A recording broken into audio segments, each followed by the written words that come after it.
Je vous annonce, la haine peut amener les gens en enfer. Et ça, on se comprend. Quiconque est son frère est un meurtrier. Et vous savez qu'aucun meurtrier a la vie éternelle demeurant en lui. En fait, ça c'est l'histoire de Caïn et d'Abel. Quelque chose s'est passé immédiatement que Adam et Ève ont péché. Le péché va entrer dans l'humanité. Ils vont donner naissance à 2 enfants, 2 frères. Le grand frère c'est Caïn, le petit frère c'est Abel. Les 2 frères vont décider de choisir 2 métiers très différents. Le premier va être le cultivateur du sol. Et le deuxième va être celui qui prend soin des troupeaux et des brebis.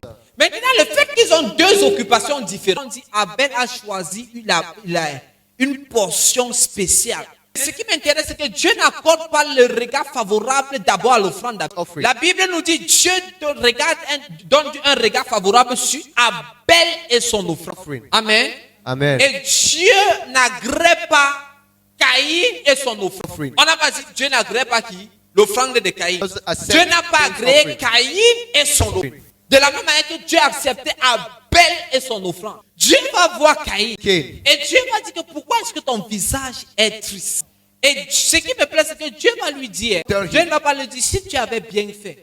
Dieu va lui dire que si tu fais bien, Amen. Amen. Si tu fais bien, n'est-ce pas, toi aussi tu seras accepté. Ça veut dire que Dieu dit à Caïn, malgré le fait que tu as offert une offrande qui n'était pas agréable, tu peux faire quelque chose. Et si tu fais la bonne chose, l'Éternel te promet qu'il va agréer ton offrande. Mais à cause du fait que Caïn a vu que son frère était béni, la jalousie du cœur de Caïn a donné naissance à la haine. Et cette haine-là qui a donné naissance au meurtre. Quand le diable t'attaque, et il essaie de t'attaquer avec les blessures émotionnelles, je veux que tu comprennes aujourd'hui que c'est une attaque directe à l'état de ton cœur. Le diable essaie de mettre des choses pour boucher la vie éternelle de Dieu en toi. Amen. Amen. Si le diable met la haine dans ton cœur, il est en train d'essayer d'une certaine manière de boucher la vie éternelle en toi. Un chrétien qui meurt avec la haine, ça serait compliqué pour lui. Parce que le problème c'est que est-ce que tu vas t'appeler chrétien s'il y a la haine dans ton cœur? Jean nous dit la vie éternelle, la preuve qu'il n'y a rien en toi.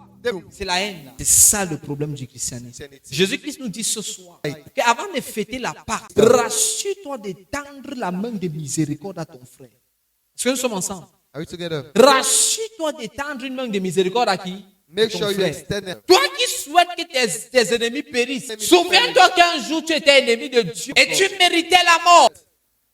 Mais le Seigneur t'a montré sa grâce. Quelle est l'offense que tu as dans ton cœur? Quelle est la blessure que tu gardes dans ton cœur? Qui est plus précieux pour toi que ton propre salut?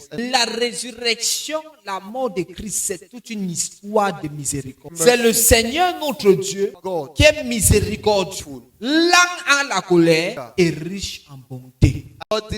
Est-ce qu'il y a quelqu'un que tu es debout maintenant à cause de Dieu? Que tu sais que si ce n'était pas Dieu, ma vie, si ça n'allait pas donner. C'est même Dieu qui t'a montré miséricorde. Je demande d'étendre la main de miséricorde vis-à-vis de ceux qui t'ont offensé.